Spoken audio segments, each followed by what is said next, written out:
14-9. Bills win. They move to 4-2. Giants fall to 1-5. Some controversy at the end of the game. We'll get to that in a minute.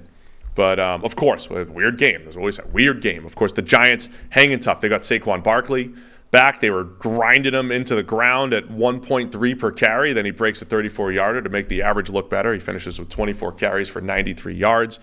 Tyrod Taylor got the start for the Giants. I mean, I don't want to say the Giants looked better, but he didn't get sacked a million times like Daniel Jones had, so that was good. He put up 9 points, and it's like, yeah, the Giants, a huge step in the right direction for the Giants. They still have not scored a first half touchdown, yet they had an opportunity. Tyrod Taylor with about 7 seconds left and no timeouts. They ran duo on the goal line. Have we heard from Daboll what happened there?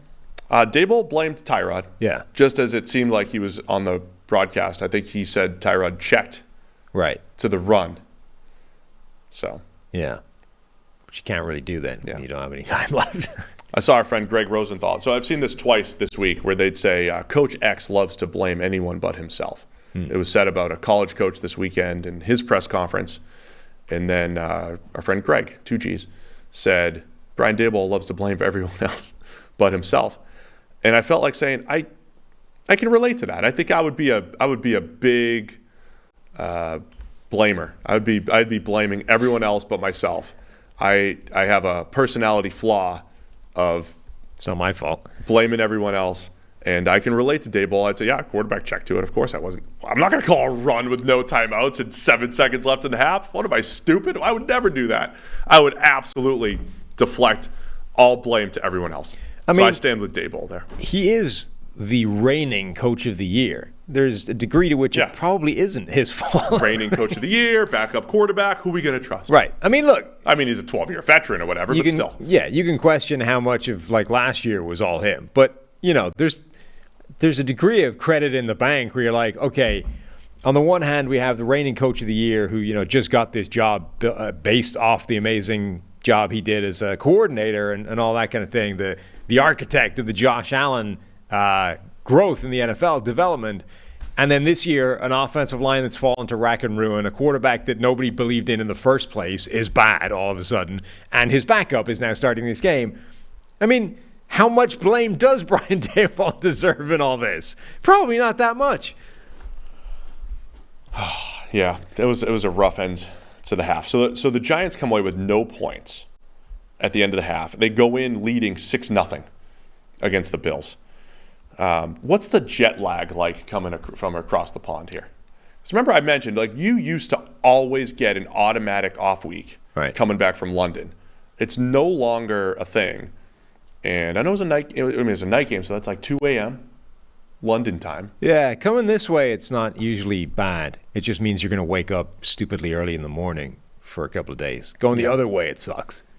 Yeah, it's just interesting that, I don't know. Also, by the way, you can't just chalk it up to, jet lag or anything like that. But Buffalo clearly didn't look like themselves, and the Giants did play really well defensively. Also, I don't know if a lot of that is dependent on the time you're flying, right? Which is usually just you're at the mercy of the airlines. But if you have a private charter plane, that changes. Baltimore was on the way back last night, right?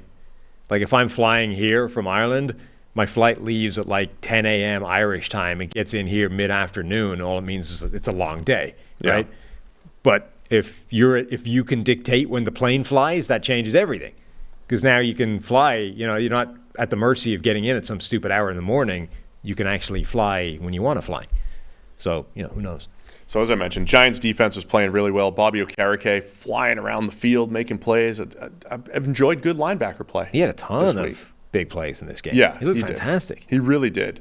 For a guy that is not always graded well for us at all. No, maybe he's another one of those linebackers where the height, length, speed guy, comes good here. He's having a pretty good year for the Giants. The Giants are hanging in, and then Josh Allen just makes a Josh Allen play at the end, right? So they finally find the end zone. Buffalo goes up 7-6. Giants come back. It's 9-7. They did kick a field goal on 4th and 1 on the Buffalo 11. If you're the Giants and you've held, just think about the thought process here. You've held the Bills to 7 points. And the general sentiment is defense is playing well. You got to trust them to keep it going. The other sentiment is dodged a bullet. Man, we're 3 quarters in. We've held them to 7. That's never going to last. Coaches don't think like that enough, right? And I'm not saying that was the exact thought process, but they kick a 29-yard field goal on 4th and 1. The other factor is that, again, Barkley's at like $1.50 per carry for the majority of the game. It's not like the 1 yard's easy against this Buffalo defense, but they kick a field goal to go up 9-7, and it's Josh Allen just making an incredible Josh Allen-like play, 15-yard touchdown to Quentin Morris on a scramble where the play's not there. He just creates a touchdown opportunity that doesn't exist with a laser beam touchdown pass to Morris, and that ended up being the difference in the game. That's one of the tighter. What did the quote unquote analytics say about that kick? Was it go or was it kick? I think anything 4th and 1, anywhere from your own 35 to the goal line is a go. I'm not sure of the percentage differences, but it's also off the top of my head, I would imagine it's like a 3 to 4% swing. So that's like the classic example of this dichotomy where the numbers would usually say go to it, but this had been up until that point, and particularly it would say it even more if you're a team that's like a heavy underdog, right? Like the Giants were. So on the one hand, the numbers will say go for it, and you're an underdog, so you need to take those chances more than ever. On the other hand, it is a game where their offense has got nothing done. Your defense is playing really well, and it's late in the game. So at that point, you've got like quite a large part of sort of situational information saying, actually, this is one where you do want to trust the defense. The other element in it is the score. So if you do get the touchdown, like you're not putting this completely out of reach because of where they are. There's 10:38 left in the 4th. Yeah, and in fact, you're almost setting up that situation where you're forcing them to go for the touchdown and play more aggressively, like that cardinal sin of don't kick the field goal to go up by 6 because, that makes them play aggressively. Like you're actually achieving that by scoring the touchdown. I don't know. I'd have been interested in that one. I can actually see an argument. I can see why you don't go for that one. So you're saying if the Giants play it out, convert the 4th, if they do score a touchdown, they're going to go up 12-7. They have to go for 2 to make it 14. Right. So now you're making Buffalo play, a 4-down game. Yeah. So even if you get that touchdown, you might not get the 2-point conversion. Well, so you have that option, right? Do you even attempt the 2? Probably. So then you even if you get that, now you force them to play aggressively because they have to get the touchdown, as opposed to the field goal where I don't know. I think that's quite an interesting one. I think that's fair. I think the other thing at play, Tyler Bass missed a field goal. It is tougher to kick outside in Buffalo. He missed a 50-something yarder earlier in the game. Maybe that's all factored in as well. But so Josh Allen makes that ridiculous pass with 3:55 left in the 4th quarter. Giants have a chance to drive down, and they do it. They get the drive prolonged with they have a penalty in the end zone that gives us one last play at the 1-yard line. Darren Waller was interfered with on the previous play, so it's one last play, win or go home for the Giants, and we have Teron Johnson makes a good play, also holds Darren Waller. I thought it was interesting hearing Terry after the game breaking it down, and I thought the boss did a really good job of breaking it down the same way I think a lot of fans saw it, which was not only it was a hold, it was a pass interference, it was a lot of things. I thought it was a good play call actually too, play action and put it up high to Darren Waller. I don't know if the throw was even that bad.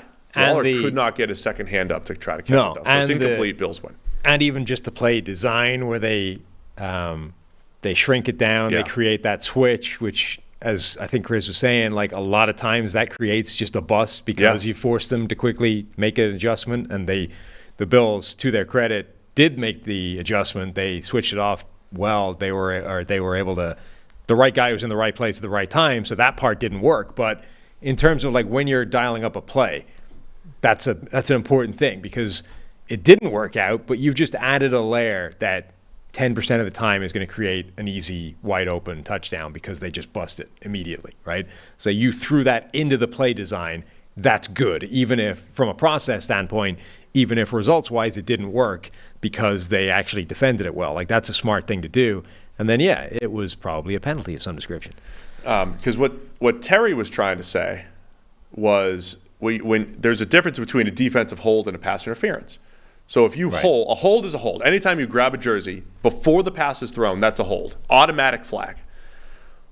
But once the ball's in the air, you're kind of allowed to hold as long as it doesn't impede the receiver.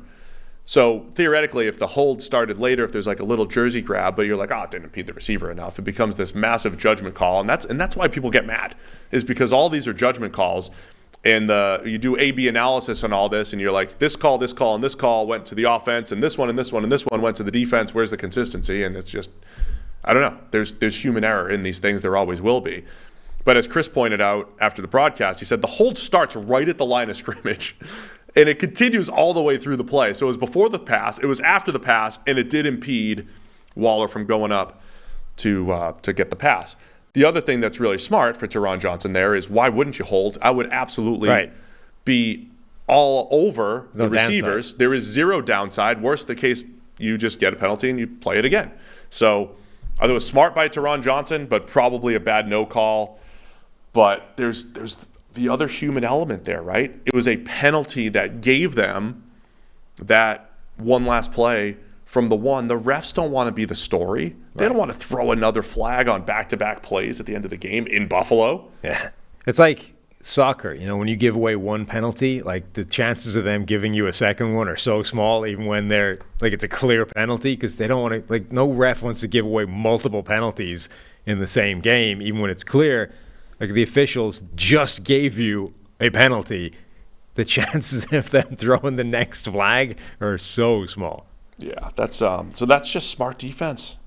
At that point, Teron Johnson's a good player. The other thing, though, so Tyrod Taylor played quite well in this game. Like, this, I think, was probably the best. This might have been the best Tyrod Taylor performance since he played in Buffalo, like, for the Bills.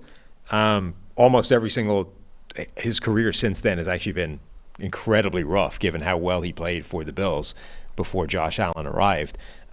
He makes that screw up before the half, right? Bad choice to go to the run game, didn't get it, essentially left points on the board before the half.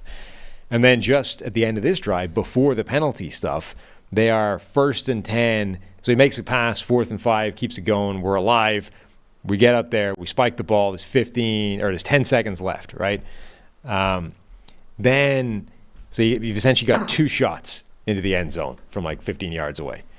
Instead, he scrambles and ends up getting 6 yards, chewing up almost all the time on the clock. That felt like a bad decision. So it was a bad decision because, you're chewing up the time off clock and it's not a shot to the end zone. All you're doing is moving yourself slightly closer to it, right? It's also, if you look at the end zone view of it, the terrible decision to scramble. Like, he needed a miracle. Ed Oliver should have grabbed him at the line of scrimmage. He needed a miracle just to get out of bounds. Just to get out of the pocket. Yeah. So it was a terrible decision. Like, he could and should have been sacked right then. Ed Oliver has him, and somehow just like one of those, like, I've grabbed hold of him and just fall off and don't get hold of the tackle. Like, just running was not a good decision, but it needed a miracle to not be sacked then and there.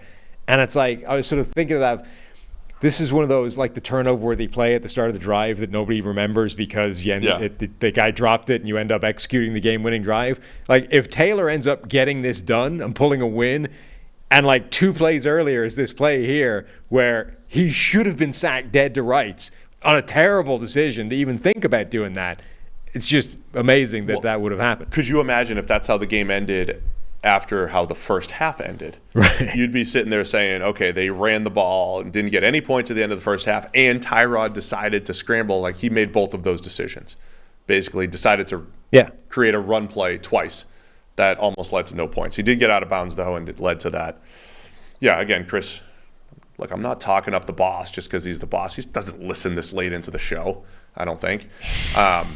But Chris said, he's like, you got 2 shots in the end zone. You probably should take both of those. Yeah. That being said, like there's something about getting it closer. It's easier, right? Yeah. From the wherever they got I that. get it. I think when you're at the 15 or whatever, though, your best bet is you got to pump fake. You got to like move a defender, right? They're all sitting there. They're crowding the end zone. You got to move a defender and hit a tight window throw. Right. For the most part. Didn't really matter because they got to the 1 and we had the holding, the no call. So Buffalo survives, man. 14-9. They move to 4-2. Giants fall to 1-5. And we'll see if Daniel Jones is back anytime soon. I want to say, like, the Giants' pass protection still wasn't very good. Is there actually something to Saquon Barkley just being on the field and handing him a whole bunch of carries for 1 yard? Is there something that – I'm not saying it made the offense better, but it does actually give the pass protection a little bit more of a chance? I mean, it's a play where you're not losing 7 because they're giving up a sack. I'm just trying to be open-minded about – like there's a lot of Saquon people out there. Wow, the offense is completely different when you're handing it to Saquon over and over again, or he's part of the offense. And there's some data that kind of supports that. And there's probably this element of, in recent weeks where there's a 0 running game, Daniel Jones is an absolute sitting duck over and over and over. Like, there's something to it. But it's also, I mean, they had Barkley there and they scored 9 points. And a lot of those plays are just failed plays. But, yeah, it's difficult to parse because it's not like Daniel Jones is an immobile, unathletic quarterback. Like, he actually is quite dangerous when he's running the ball. And they do roll him out. And yeah. Everything. They did that a lot with Tyrod. They did a lot of moving pockets and things to try to mitigate pass rush in this one. But that being said, I think Tyrod Taylor is a better scrambling quarterback when the play is breaking down. Like, he has a better awareness of where the danger is. He has a better ability to sort of to jink in the backfield and get out of a dangerous situation, whereas Daniel Jones, like in the open field running the ball, might be a more effective runner than Tyrod Taylor. Taylor, I think, is a better suited quarterback to like the current chaos that unfolds behind their offensive line on a regular basis when they drop back to pass. So it's a complicated sort of A-B analysis between the two guys. I don't know how much of an impact Saquon is making other than simply the plays you're giving him the ball are plays they're not giving up pressure and sacks, which itself is valuable. But I'm saying gaining 1.5 is better than gaining -7. Yes. So that's the benefit there.